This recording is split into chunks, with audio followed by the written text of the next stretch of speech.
Good day, children. Today I'll be doing poem number 4 in your Flamingo textbook, A Thing of Beauty by John Keats.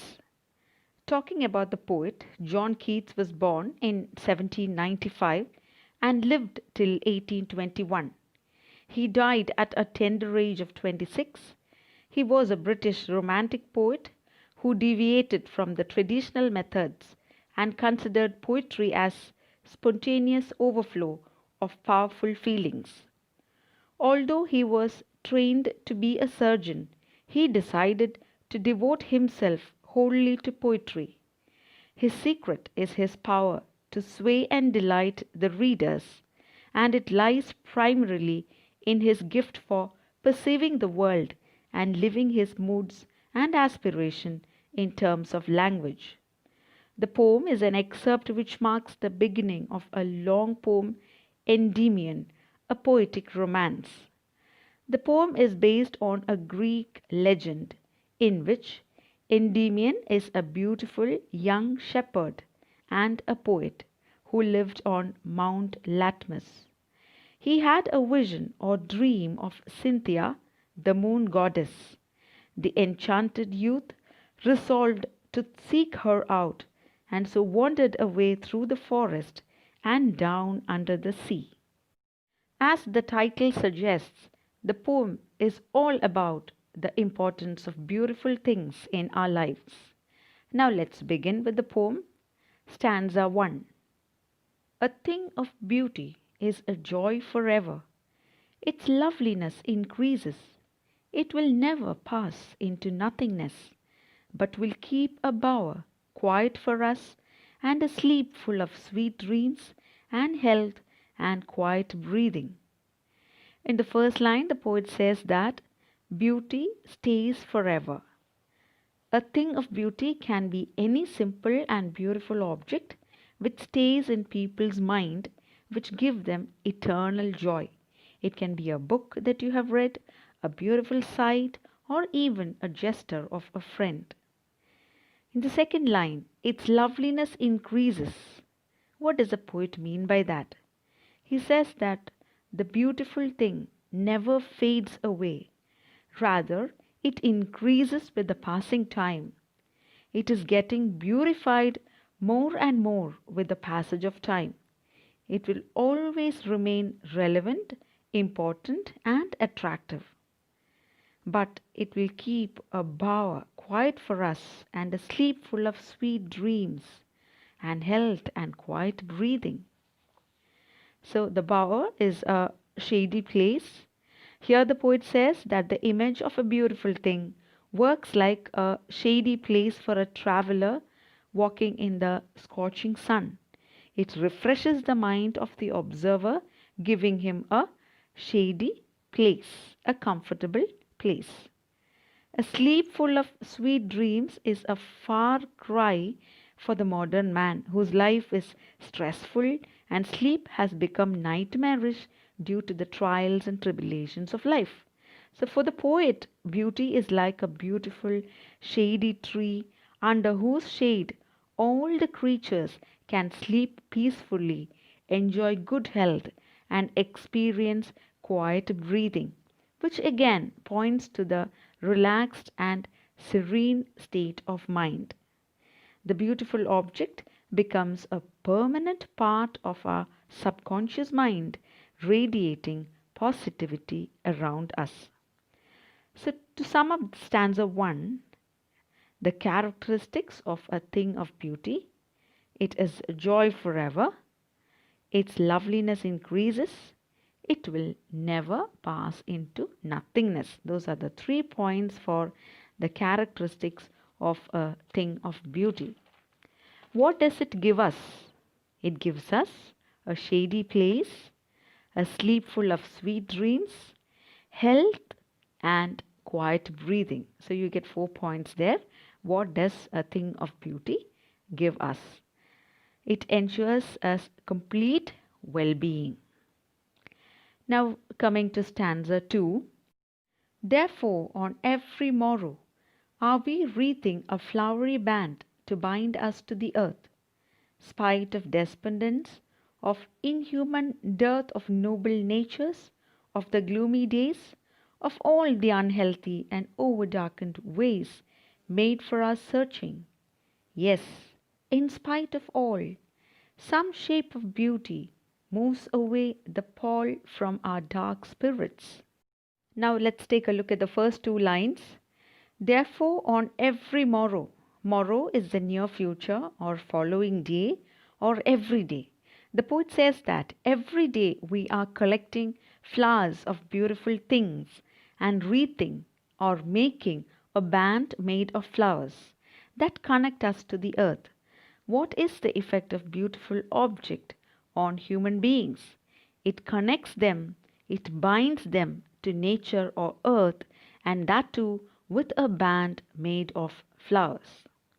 The next line, spite of despondence of the inhuman dearth of noble natures, in spite of sadness due to the lack of noble qualities, refers to a scenario where we no longer interact with people who upholds the true value systems of life, which leads to sadness or hopelessness. It in turn brings about gloomy days or sad moments.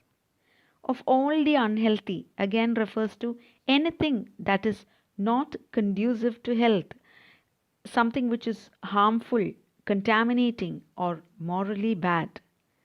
Over darkened ways are the dishonest and unfair means that people adopt to achieve their goals. The poet refers to it as dark because of the hopelessness we feel. Here Keats lists four things that might discourage a person from feeling bound to the earth or something that causes pain. First one is despondence, second one lack of noble nature, third one gloomy days, and the last one unhealthy and overdarkened obstructions. Some shape of beauty moves away the pall from our dark spirits. Here the poet means that beauty in some form or some beautiful object which pleases us removes the boredom in our lives. It wipes out the situation covered in gloom or sadness from our lives. Here again, the reference to dark indicates the hopelessness we feel because our souls are steeped in sadness and disappointment. Moving on to the next stanza. Such the sun, the moon, trees old and young, sprouting a shady boon for simple sheep, and such are daffodils, with the green world they live in, and clear rills that for themselves a cooling covert make, 'gainst the hot season the mid forest brake, rich with a sprinkling of fair musk rose blooms. The poet describes the beautiful things which are present on earth. In fact, he gives a list of things. They are the sun, the moon, trees, sheep, flowers, and clear streams. The trees, both young and old, which give a shady place, it's a blessing to the tired traveler. The sheep represents humanity, and the next one, daffodils, represent flowers. The bright greenery in which they are present is soothing to the eyes of the beholder. The clear rills or streams or rivers make a cool covering against the hot season.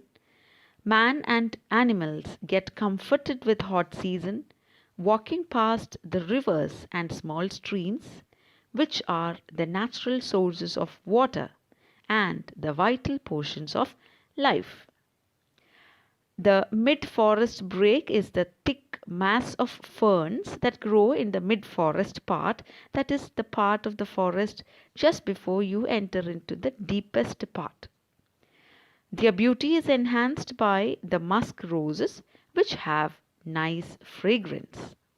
The list of beautiful things that the poet has given here are reflection of the beautiful bounties that God has blessed us with. Here Keats has succeeded in giving us a beautiful picture of various objects of beauty For example, daffodils, instead of simply saying daffodils, he has given daffodils in the green world they live in. And instead of simply mentioning streams, he has said clear streams, which gives a cool covering. And same is the case with mid forest break, the thick mass of ferns. You find it is green all around, but here and there you find musk roses, which gives a beautiful picture. That is how Keats has brought in a lot of beautiful imageries in the poem. The next stanza. And such too is the grandeur of the dooms we have imagined for the mighty dead. All lovely tales that we have heard or read, an endless fountain of immortal drink, pouring unto us from the heavens' brink. Poet further proceeds to say that beauty is not confined to the objects but also to the other aspects as well. He refers to the grandeur of the dooms. Grandeur refers to the magnificence that we imagine for our mighty dead forefathers. And that too on the doomsday or the day of judgment or the day of death. There is beauty not only in birth but also in death. So the great leaders and people who have lived a life of ideals inspire us, and they have had a noble death. There is an element of grandeur in their end also. The next line, all lovely tales that we have heard or read. Here, the lovely tales or stories of the mighty warriors who laid their lives for their country, or the martyrs who died bravely for noble cause of humanity, also add to the category of beautiful elements which move us and give us a heavenly experience. To sum up the points of the stanza, great people will be richly rewarded by God on the judgment day, and their splendor or magnificence is also a thing of beauty. The next point that adds to that is the lovely stories that we have heard about the mighty dead, or the stories that we have read from other books which tells us about the great warriors. Now moving on to the last two lines. An endless fountain of immortal drink, pouring unto us from the heavens' brink. So here the endless fountain is again another image of immense bounty or immense blessing that is poured onto us from the heaven. And what does this fountain give us? Fountain gives us immortal drink, which enables us to remove the sadness that covers our lives. Now, from where do we get this immortal drink or the endless fountain? It is given to us from the heaven's brink. Brink here is edge or corner. So, those things or images of beauty are the gifts from God. They are immortal. They are like nectar, which is the drink given to us from the heaven's brink or heaven's edge. They give us a reason to live on this earth despite having so many problems in our lives. Now let's take a quick look of the important points given in the last stanza. The first image that we get is grandeur of the dooms, referring to the magnificence of the mighty dead.